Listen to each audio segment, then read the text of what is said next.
Hello, everyone, and welcome to another edition of Midweek Minutes.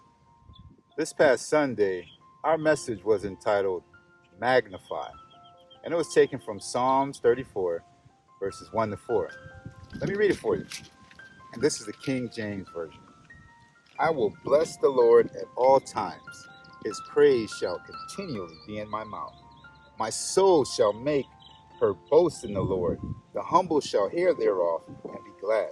Oh, magnify the Lord with me, and let us exalt his name together.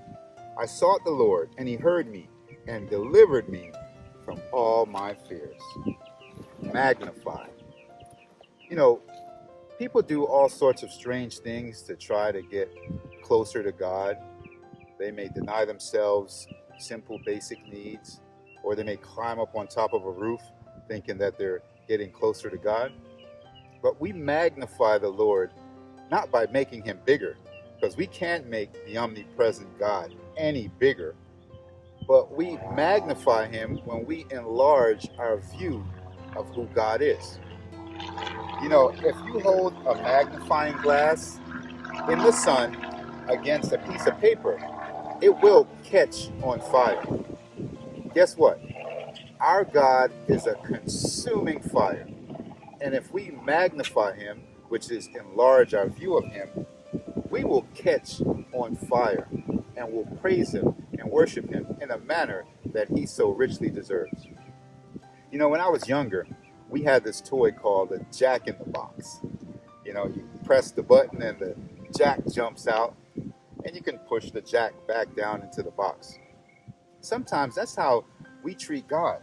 We treat God like a jack in the box. You know, we try to have him when emergencies arises, but for the most part, we try to do things on our own.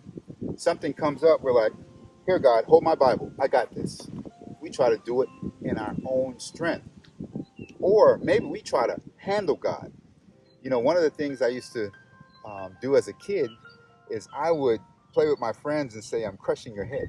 I'm crushing your head. Because from my view, their head is this small, and I'm able to use my fingers to just crush it.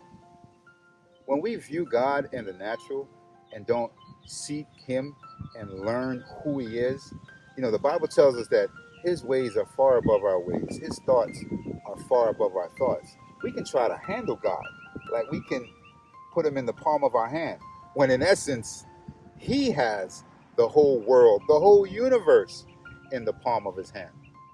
You know, speaking of palms, I made dumplings the other day, fried dumplings. That's one of my favorite things to eat. My son Andre's in town, and that's one of his favorite things. And when you make fried dumplings, you know, you have to prepare the dough, and then you cup the dough in your hand, and you roll it around until you form a nice sphere, and then you're able to fry the dumplings. Sometimes we try to handle God in that same way, like we can control he who gave everything form. You know, nothing was made, or anything that was made by him. And so we have this tendency to think that we can just handle God. Here, God, hold my Bible. I got this. Here, God, I'm doing it in my own strength. But the key to magnifying the Lord is realizing that it's not just about praising him and giving the honor that he so richly deserves. It's to encourage other people to do it. The passage says, oh, magnify the Lord with me.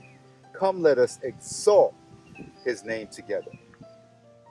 So I encourage you, if you have a ceiling on your praise, I want you to raise the roof and encourage others to magnify the Lord with you. Thank you for joining me for another edition of Midweek Minutes, and I hope to see you again next week. Bye for now.